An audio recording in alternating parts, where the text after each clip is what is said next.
আসসালামু আলাইকুম। আপনারা সবাই কেমন আছেন? আশা করি আপনারা সবাই ভালো আছেন। আজকে আরও একটা ভিডিও নিয়ে আপনাদের মাঝে চলে আসলাম। তো সম্পূর্ণ ভিডিওটা না টেনে আপনারা দেখতে থাকেন।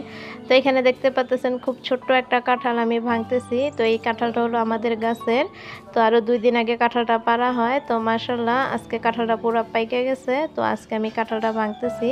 তো এই কাঁঠালটা আমি আজকে মুড়ি দিয়ে খাবো। তো এই বছরে প্রথম আজকে কাঁঠাল দিয়ে মুড়ি দিয়ে খাবো, তাও আমাদের গাছের। তো আলহামদুলিল্লাহ কাঁঠালের কোষগুলো দেখতেও খুব বড়, আর কাঁঠালটা এত ছোট সাইজে, কিন্তু কাঁঠালের কোষগুলো দেখে আপনারা বুঝতে পারতেছেন কত বড় বড় কোষ হয়েছে।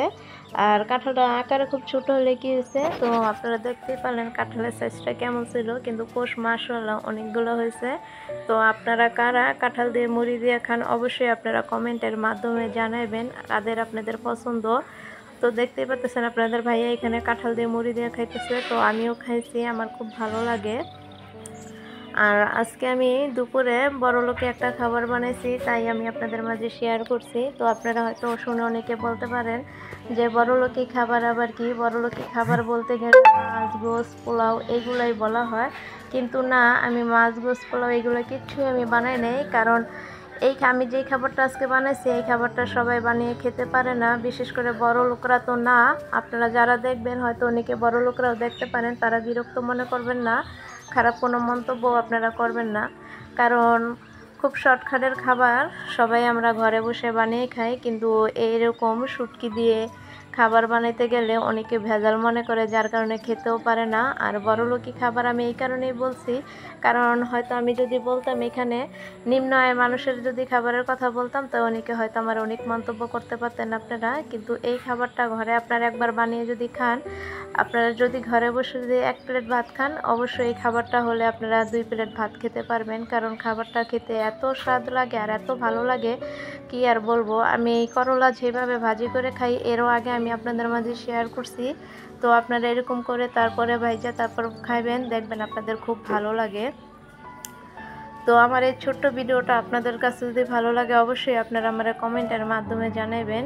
আর এখানে দেখতেই পাচ্ছেন আমি এখানে চিংড়ি শুটকি নিয়েছিলাম। তো চিংড়ি শুটকি আমি ভুনা করছি, আর এখানে আমি আলু ভর্তা বানাইছি। তার সাথে আমি আবার এখানে করলা আমি ভাইজা নিছি তেলে, কারণ কোরবানি যেহেতু গেছে, তো অনেক দিন ধরে গোশ খেতে খেতে আর ভালো লাগতেছিল না, তো কি খাওয়া যায় ভাবতেছিলাম। তো ফাইনালি আজকে এই খাবারটা বানাইছি, যার কারণে আমি বড়লোকি খাবার নাম দিছি। কারণ আজকে আমি অনেকগুলো ভাত খেয়েছি, আমার খুব ভালো লাগছে। তো আপনারা অবশ্যই যারা আপনারা ভাত খেতে আপনাদের ভালো লাগে না, মুখে কোনো রুচি লাগে না, মানে কোনো শান্তি লাগতেছে না খাবার দাবার খেতে, তো এরকম করে আপনারা বানিয়ে তারপর খাবেন, অবশ্যই আপনাদের কাছে ভালো লাগবে। তো দেখতেই পারলেন আমার বড়লোকি খাবার। তো আপনারা কমেন্টের মাধ্যমে জানাবেন। আর অবশ্যই বড় লোকদের যদি চোখে পড়ে, তারা হয়তো অনেক মন্তব্য আপনারা করতে পারেন, কারণ এই খাবারটা আমি কেন বড়লোকি খাবার দিছি। কারণ বিশেষ করে বড় লোকরা এই খাবারটা খেতে পারে না, কারণ তাদের কাছে সময় হয় না বানিয়ে খাওয়ার জন্য, এই কারণে।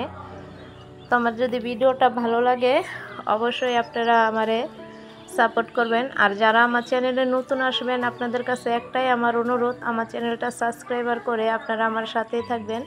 তো ইতিমধ্যে আলহামদুলিল্লাহ আপনারা আমার অনেক সাপোর্ট করছেন, আরও করতেছেন, আপনাদের কাছে এটাই আমার চাওয়া।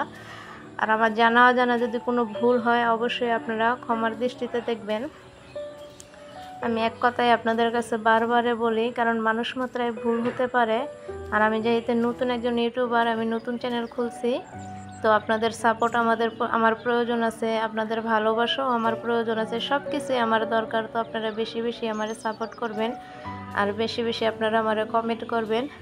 আর জানা অজানা যদি কোনো ভুল হয় ক্ষমার দৃষ্টিতে দেখবেন, আমি বারবারই এই কথা বলে আমার সব ভিডিওতে। তো এই বলে আমি এখন আপনাদের কাছ থেকে বিদায় নিতেছি। আপনারা সবাই ভালো থাকবেন, সুস্থ থাকবেন। আল্লাহ হাফেজ।